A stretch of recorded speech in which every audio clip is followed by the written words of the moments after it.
guys! Welcome back to another video. Alam ko, sobra kong tagal na wala kasi pasensya na, nasira yung laptop ko. But today, ito, meron akong bagong video. And ang video natin today is halo-halo po meron siyang gel polish, may polygel, and may builder gel. And right now, tinatanggal ko na yung pinaka gel polish sa natural nails ko. So, after ko tanggalin to guys, magne-nail prep na ako. And ikakat ko nga rin pala yung natural nails ko para hindi mag-show sa pinaka-extension ko yung natural nails ko sa ilalim. So, after ko siyang i-cut, i-file ko lang siya and isi-shape. And then, proceed na ako sa pag-nail prep. So, sa pag-nail prep, mauuna syempre yung pagpupush back ng cuticle. Sobrang importante nito guys. And pagkatapos nyo i-push back yung cuticle, gamitin yung other end nung inyong pusher para tanggalin yung mga dead skin or yung mga dry skin.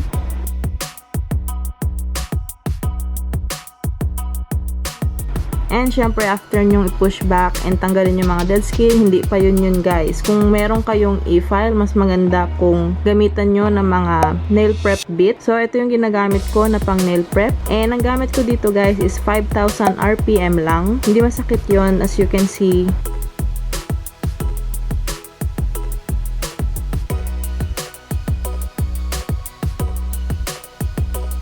And then after nya, gamit ako ng ball bit. So again, 5,000 RPM. And gamit ko nga pala is yung reverse direction. So kapag right hand ang aking nail prep, ginagamit ko is yung reverse direction. Tapos 5,000 RPM lang kapag nail prep bits.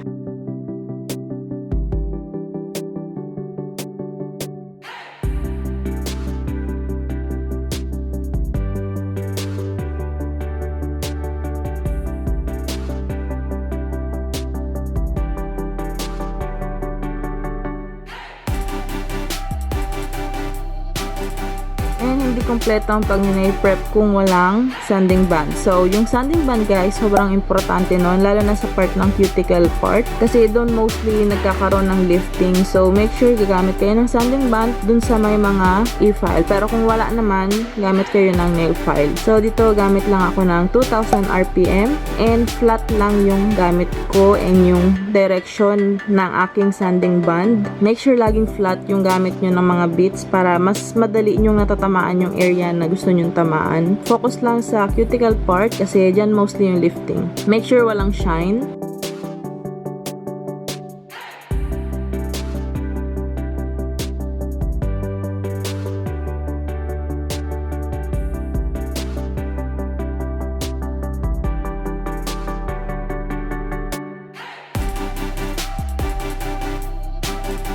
Yan. After nyan, tatanggalin ko lang yung mga sabit-sabit sa gilid ng aking nails, yung mga nanigas na protein band or kung anik-anik na yan, para mas maganda pag naglagay tayo ng extension.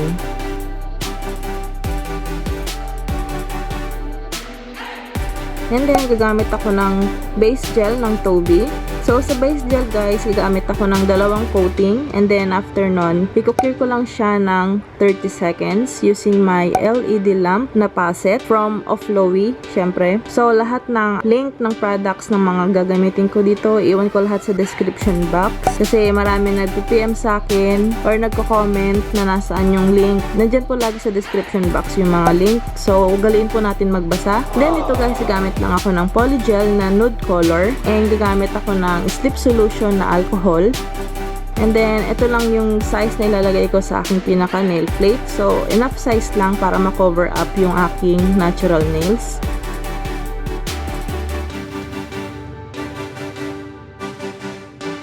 And as you can see, every time na magdidip ako ng brush sa aking alcohol, hindi ko siya masyadong dinidip ng bongga. And before ko siya ibalik sa polygel, pinapagpag ko muna kasi ayoko ng sobrang basa yung brush ko.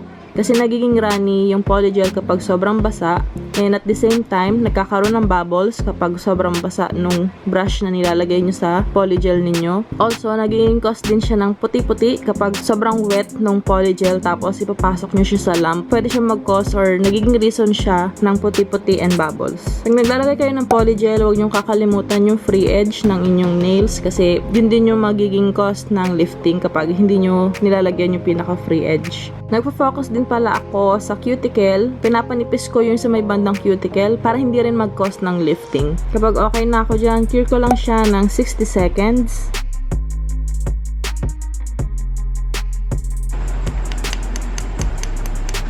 There you go. And after nun, continue ko lang yung process. So, same process lang sa ibang nails ko. So, tapusin ko lang to guys and then balikan ko kayo.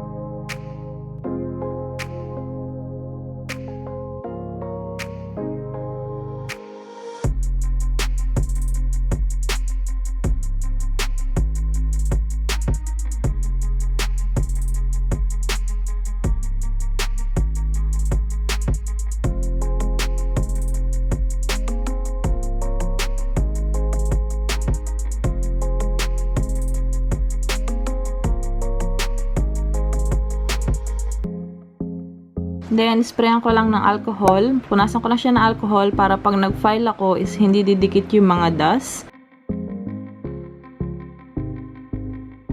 So, ayan na itsura niya guys. Pero hindi pa syempre dyan nagtatapos yun. Ifa-file ko pa yung edge niyan. I-shape ko pa siya. And also, yung pinaka-surface ng nail ko is ifa-file ko rin para smooth at saka even yung pinaka-surface ng polygel.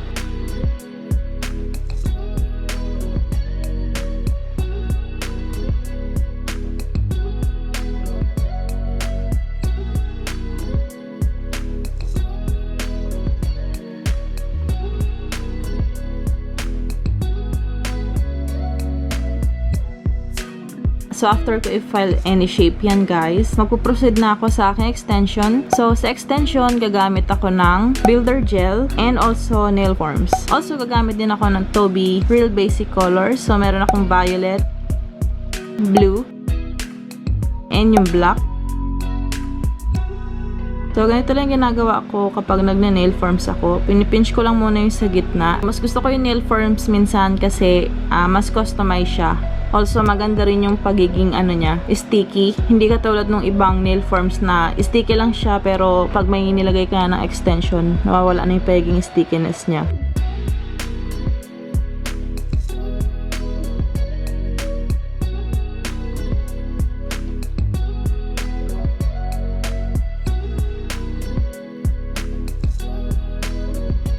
So, ayan, kapag okay na yung nail forms ko, straight na siya and wala na siyang gap, maglalagay na ako ng builder gel. So, I'm using IBD builder gel. Medyo runny, kaya medyo bibilisan ko lang kung paano ko siya ilagay. And sa pag-apply ng builder gel, make sure na hanggang doon sa pinaka-free edge ng polygel. And manipis lang muna yung nilalagay ko kasi mag-encapsulate tayo. Kaya hindi ko muna siya kakapalan ng bongga. And kung possible na ma-shape nyo na yung nails habang nilalagay nyo yung builder gel, mas maganda. Para hindi na masyadong maraming filing later on. So, ayan. Kapag okay na yan, cure ko lang ng 60 seconds.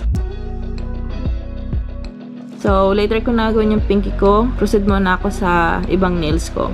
Lagay ko lang yung mga gel polish ko. And gagamit ako ng TOBI line brush na number 01. But before that, pupunasan ko muna yung builder gel kasi may moisture yon. Ayaw ko naman kumalat yung gel na ilalagay ko for lining. So, dito guys, nagla-lining lang ako. Parang smile line doon sa pinaka-edge ng polygel ko. Makikita nyo later on kung bakit. For sure naman nakita nyo rin sa thumbnail kung ano itsura niya.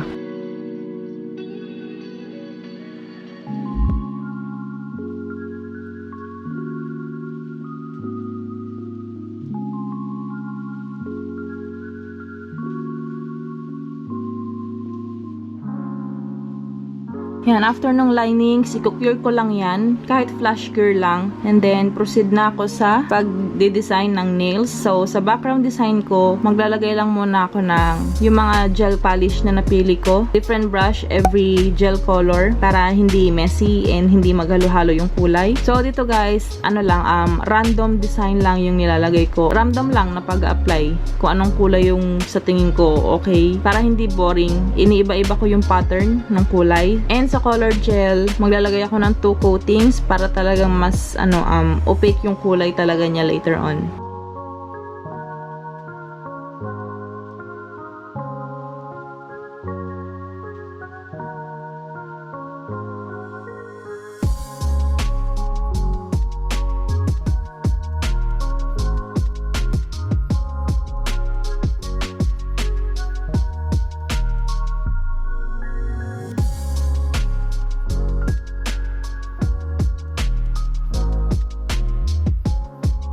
And kung makapansin nyo guys, hindi ko pa tinatanggal yung pinaka nail forms ko. Mamaya ko pa siya tatanggalin kapag nailagay ko na yung mga design ko and kapag i-encapsulate ko na yung aking design.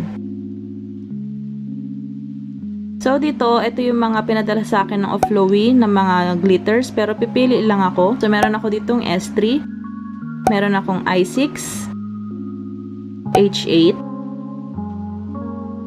P9, and syempre, hindi mawala ang broken glass. So, favorite ko tong broken glass. And then, TOBI base gel. Ito yung magpapadikit dun sa mga glitters na ilalagay ko. Itong base gel. Mag-sprinkle lang muna ako ng glitters. Tapos, ikakalat ko yung mga designs.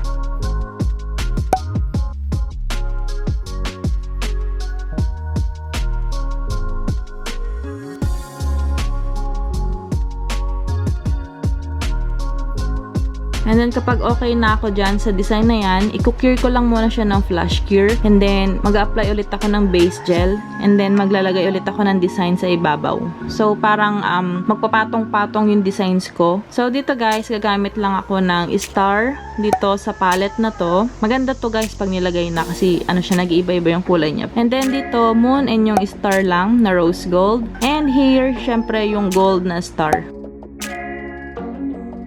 So, apply lang ulit ako ng base gel and then kukunin ko lang yung moon and yung stars. And then, ipa-flash cure ko lang and then apply ulit ng mga gusto kong designs.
Then, encapsulate ko lang siya guys using builder gel. So, dito, ang ina-encapsulate ko pa lang is yung pinaka-design. And then, i-cure ko lang yan ng 60 seconds. After nun, ayusin ko na yung pinaka-structure ng nail para hindi tayo mapuputulan ng nail. So, mahalaga yung pag-aayos ng structure.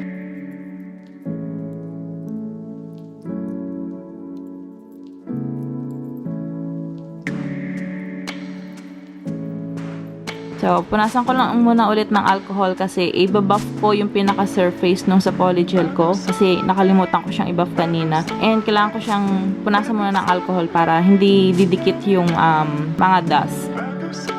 So, after ko siyang i-buff, lalagyan ko lang ng base gel, yung pinaka-PolyGel ko.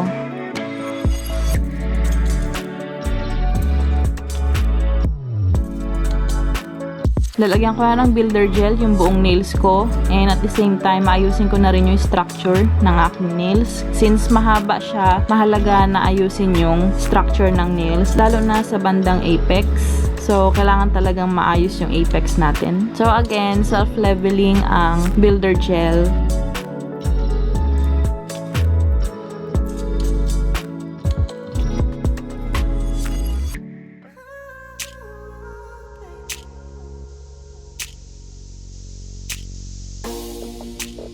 And then, cure ko lang yan ng 60 seconds and then punasan ko lang ulit ng alcohol. And gagamit ako ng extra fine na nail bit para ayusin yung shape ng aking nails. And favorite ko to guys. Ito nga pala yung bago kong na-order sa Shopee. And favorite na favorite ko siya kapag ganitong gusto kong bawasan or mag-shape ng aking extension. Mabilis kasi siyang gamitin at saka sobrang fine. Minsan natatanggal niya rin yung bubbles na nasa surface ng nails ko. Lalo na kapag nagpo-polygel ako. Kaya sobrang ganda niya. Wala kayong e-file, nail file, pwede naman. Turn ng nail drill, gamit ako ng nail file para mas ma-define yung shape na gusto ko. So, ayoko ng matabang nails guys kasi nakakataba din siya ng kamay. Kaya talagang kung kaya ko siyang panipisin pa or papayatin, yun talaga yung ginagawa ko. So, after nun guys, gagamit lang ulit ako ng yung pang nail prep ko na bits. And same speed and same direction, 5,000 RPM, reverse direction, para lang linisin ko yung aking cuticle and sidewall. Tatanggalin ko lang yung mga excess polygel or builder gel na nailagay ko.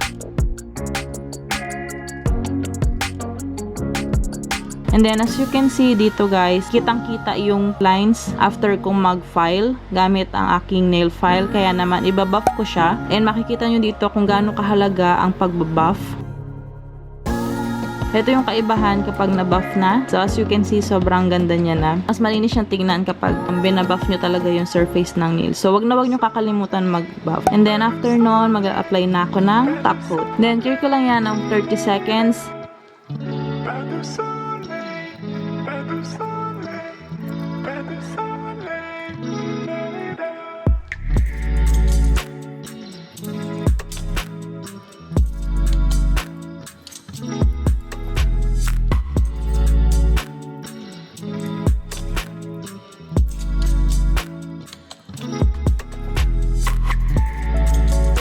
After top coat, we're done. Maglalagay lang ako ng cuticle oil. And there you go.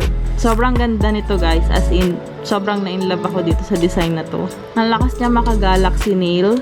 Alam ko hindi siya katulad ng mga galaxy nails na nakikita natin sa internet. Pero para sa akin, okay na okay to for galaxy nails. Sobrang ganda niya. Ang dami niyang dimension kung nakikita niyo siya sa personal. So, yun lang guys. Sana nagustuhan niyo tong video na to. Kung hindi ka pa nakaka-subscribe, please subscribe. And sana i-like niyo rin tong video na to. Thank you so much for watching guys. Have a nice day. Bye!